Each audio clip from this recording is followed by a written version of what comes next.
wasallam wa naha minhu wa nudiba ilaihi qaulan wa fi'lan.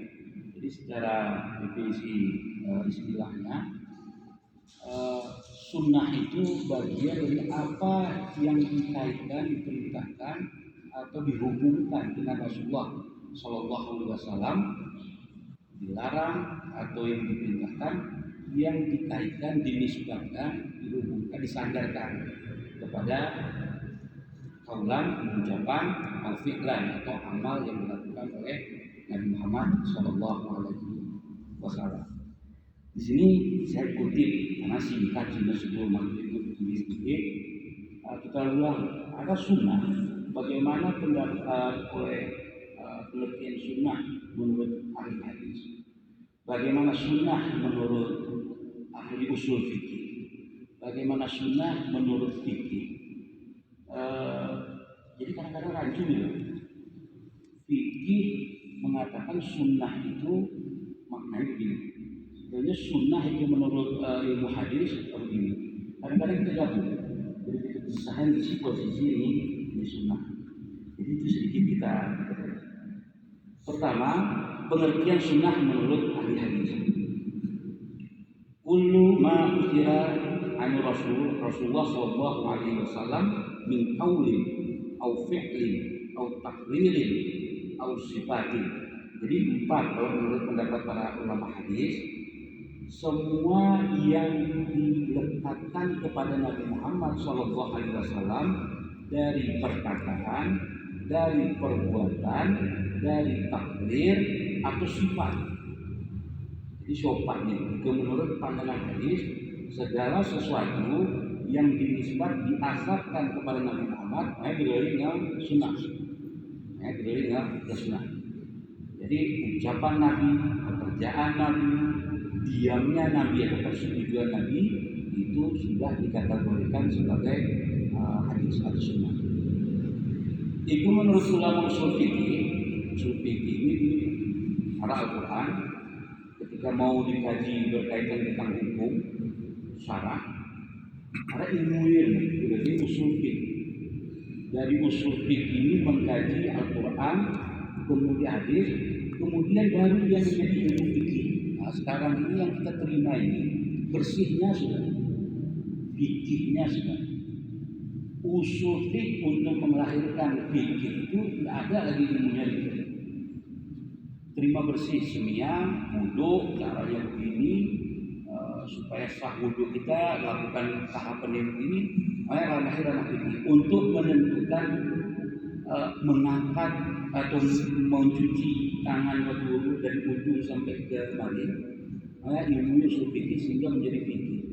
Ini waktu kita buatkan, kita hanya mengikuti agar sesuai dengan ketentuan Al-Quran dan hadis.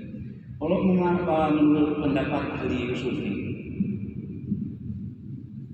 kullu ma hajara ala Nabi sallallahu alaihi wasallam ghairil Quran min qaulin aw fi'lin aw taqririn mimma yuslahu an yakuna dalilan li hukmin syar'i. Jadi apa yang disebutkan kepada Allah selain daripada Al-Quran, dan itu bisa menjadi hukum. Di hadis itu tentu itu hukum. Seperti para ulama hadis tadi, apa yang dilakukan oleh Nabi, ucapan Nabi atau takrir Nabi atau sifat Nabi belum tentu bisa menjadi hukum. Di usul fikih ini, segala sesuatu yang datang dari Nabi selain daripada Al-Quran yang bisa dijadikan sebagai dalil atau sumber hukum. Ayo deh, unit perbedaan yang dua ini ketika kita memaknai sunnah bisa berbeda. Secara ini menarik ini sunnah dari ahli fikih. Hukum taklifi kan kita tahu minimal ada 5 hukum taklifi. Setiap manusia dibebani dengan 5 hukum ini. Sekarang ini sebuah itu 5 deh. Pertama wajib, sunnah, arah mubah, arah makruh, arah haram. Waktu ilmu fikih ini mengatakan sunnah yang dimaksud di sini adalah amalan yang kita lakukan mendapatkan pahala Jika kita tinggalkan, tidak mendapatkan, terus apa definisi sederhana? Si pertamanya apa yang dilakukan Nabi, yang kedua berkaitan dengan hukum, yang ketiganya masuk ke dalam hukum taklidi, beban hukum yang ada pada kita. Yang wajib itu kalau kita tinggalkan, teruslah sunnah ini kita tinggalkan berproses, tapi dianjurkan dilakukan mendapatkan pahala. Jika makruh ditinggalkan dapat pahala, dilakukan malah tidak sunnah. Haram dilakukan dapat dosa, ditinggalkan malah mendapat pahala. Kenapa saya ulang di sini? Artian perspektif di sunnah ini telah ditempatkan di dalam pemahaman kita. Kadang-kadang kita mengatakan, oh ini sunnah Nabi. Ini maksud sunnah Nabi, sunnah yang mana? Menurut usul fikih, menurut ilmu hadis, atau menurut ilmu fikihnya. Ini kadang-kadang kita ulang, wah mayatkan rumah sunnah Nabi. Memang ini kamu nggak melakukan sunnah Nabi, memang betul. Jadi kita lakukan sunnah Nabi. Tapi apakah itu berkaitan dengan hukum atau tidak? Menimbulkan dosa, menimbulkan pahala akibat dari melakukan sunnah itu atau tidak? Jadi lepas kita generalisir atau kita gabungkan semua, yang namanya sunnah itu kalau dilakukan dapat pahala, ditinggalkan bisa. Jadi ada dasar-dasar.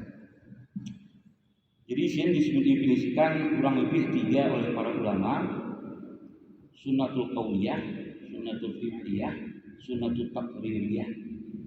Jadi qauliyah ucapan ahadatu sallallahu alaihi wasallam allati qalaha fi makhluqil abrar wal munasayat. Contohnya, jadi apa yang diucapkan oleh Nabi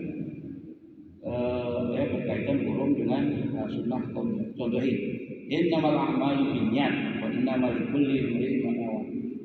Faman kana hijratuhu ila Allah wa rasulih fa hijratuhu ila Allah wa rasulih. Faman kana hijratuhu ila dunya yusibuha aw mar'atun yunkihuha fa hijratuhu ma hajara ilaihi. Contohnya qauliyah langsung diucapkan oleh Nabi. Maka apa yang dilakukan itu bagian dari sunnah yang ditinggalkan oleh Nabi Muhammad SAW. Nah, ada sunnah fi'liyah, af'aluhu naqluha ilaina sahabah. Jadi fi'liyah ini apa yang dilakukan oleh Nabi yang sampai kepada kita karena disampaikan oleh para sahabat. Kadang-kadang Nabi tidak menyampaikannya. Hadis atau sunnah fi'liyah, cuma Nabi melakukannya. Contohnya ada hari ini populer sederhana. Sallu kama ra'aitumuni usolli. Jadi berdebatkan orang, tidak ada sholat katanya 5 waktu di dalam Al-Quran. Tidak ada perintah sholat dalam Al-Quran itu 5 waktu. Tetapi Allah menunjukkan atau memerintahkan sholat itu kemudian dijelaskan oleh Nabi melalui sunnah. Dan Nabi melaksanakan sholat pada waktu-waktu itu. Kemudian para sahabat melihat, oh Nabi Muhammad di sholat fajar dia sholat, ketika sholat zuhur dia sholat asar dia sholat maghrib dia sholat. Kata ada 5. Maka apa yang dilakukan Nabi Muhammad SAW menjadi sunnah fi'liyah yang kita ikuti. Yang ketiga, takririyah. Takrir ini sederhananya Nabi tahu, didiamkan Nabi, atau bahkan Nabi tahu ada kejadian, didiamkan atau bahkan disetujui oleh Nabi. Kisah berkaitan takrir ini, safara rajulani. Jadi berjalan dalam perjalanan 2 orang laki-laki. Kemudian hadara sholat. Waktu sholat sudah masuk. Karena tidak ada air, orang salah rumah, tidak ada orang itu memiliki air. Kemudian ambil dasar, anak dasarnya digerumui, tayamum. Kemudian bertayamumlah mereka berdua. Mereka melaksanakan sholat berdua. Setelah selesai sholat, berjalan lagi, ketemu air. Jadi 2 orang tadi ketemu air. Ya ini ada air, waktu sholat masih ada. Diambil wudhu, semuanya nih, 1 orang. Yang satu lagi tidak mau lagi, karena tadi sudah sholat pakai tayamum, padahal sudah ketemu air. Kemudian mereka berdebat dan sampailah kepada Rasulullah, dilaporkan kejadian itu. Ya Rasulullah, ini kejadiannya kami tidak ada air, kami bertayamum, kemudian kami sholat. Sedangkan kawan saya ini kita kira-kira ketemu air habis itu setelah 10 menit 20 menit kami berjalan ketemu air. Dia wudhu dan sholat lagi.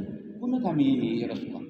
Kata Rasulullah, laka ajrun, kamu dapat pahala si sembiang tayamum saja. Dan kamu ada tambahan satu lagi pahala ajrani, kamu dapat 2 pahala.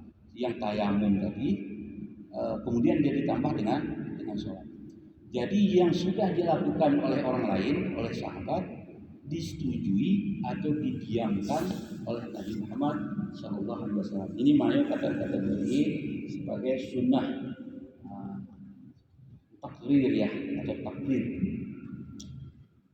Kurang lebih hal apa berkaitan tentang kategori atau bentuk-bentuk sunnah yang ideal kita pahami. Kami buat ini tulisan ini hampir wabab. Nanti buatan secara poin-poin dia, mudah-mudahan mau kita lanjutkan masing-masing nanti lebih mendalami mana termasuk di sunnah menurut ahli hadis, apa itu sunnah menurut usul fiqh, apa itu sunnah menurut fikih, apa itu sunnah qauliyah, apa itu sunnah fiqhiyah, apa itu sunnah taqririyah. Kesimpulan kurang lebih jika menurut ahli hadis tidak semua sunnah itu melekat hukum. Jika menurut usul fiqh dia hanya memakai hadis itu yang bisa melahirkan hukum. Jika menurut ahli fikih hadis yang dilakukan itu membantu kita untuk melakukan ibadah kepada Allah Subhanahu wa taala melalui apa kata Nabi yang sudah dilakukan Nabi atau diamnya Nabi Muhammad SAW. Istilah-istilah wal hadis ini pertama adalah asnad. Asnad ini al-asma atau nama-nama orang yang mensanadkan hadis itu. Kemudian ada sanad. Yang sanad itu silsilatul rijal al-mausulah ila al-matan. Jadi hadis ini kurang lebih ada dulu ya. Pertama ada sanad. Sanad itu menentukan kualitas hadis itu. Jadi menarik ilmu hadis itu. Kadang-kadang isi hadisnya bagus sekali. Bagus kita baca. Ini menarik sekali hadis. Tapi wan kena ke sanadnya tadi ada bermasalah salah satu saja orangnya, bisa ditolak hadis itu. Bisa mardu. Minimal dhaif. Tidak bisa dijadikan sebagai dalil hukum. Jadi sanad ini kurang lebih sekali pahami kalau sanad itu dari atas. Ada Abu Hurairah, ada Aisyah yang dekat-dekat dengan Nabi lah, ada Sabiqul Awwalin, Khulafaur Rasyidin, orang yang langsung bertemu dengan Rasulullah. Terus ke bawah. Paling geli si mencatat hadis Anas bin Malik. Kenapa? Anas bin Malik ini khadim Nabi, sekretaris Nabi. Jadi paling banyak hadis itu dari dia. Ya Abu Hurairah. Abu Hurairah mengikuti Nabi SAW. Itu sanad dari atas ke bawah sampai nanti lagi kitab ini rawahu Muslim. Sampai terakhir ke Muslim. Baru kena ke matan. Yang kedua, secara sanadnya yang kedua matan. Matan itu adalah isi hadis. Kurang lebih untuk menentukan kualitas hadis itu dari isinya. Kalau hadis itu dikalahkan dengan hadis lain yang lebih dobit, lebih kuat, maka ini kalah kualitasnya. Itu dari isi. Kalau hadis isinya itu bertentangan dengan hadis yang lain yang lebih kuat, dia pun bisa menjadi lemah hadis ini. Itu perawinya kurang lebih harawa penyebabnya lemah hadis itu. Satu namanya syad, yang kedua namanya ilah. Syad itu bohong, berdusta salah satu iman.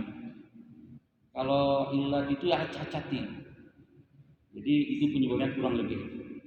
Yang ketiga, perawi ini apa? Ada dari bawah ke atas sampai nanti ke Nabi. Kalau ini muttasil atau bersambung atau ini terputus, atau kualitas yang menyambungkannya itu kurang bagus, hafalannya kurang kuat, nah ini menentukan pada kualitas hadis. Jadi hati kita pengen ada hadis sahih, ada hadis sahih ini pun ada 4 pembagiannya, Pak. Ada sahih li zatihi, ada sahih li ghairihi, ada sahih li zatihi wa ghairihi. Jadi ini pembagian ini kita baca di buku ilmu hadis.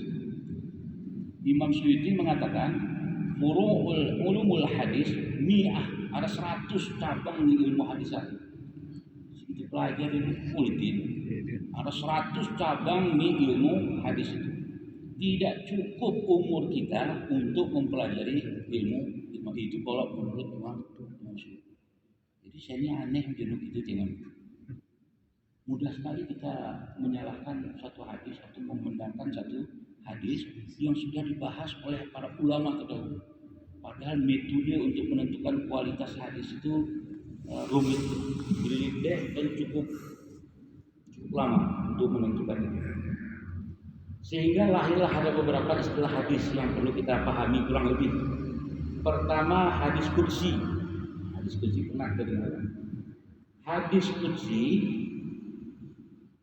kullu hadis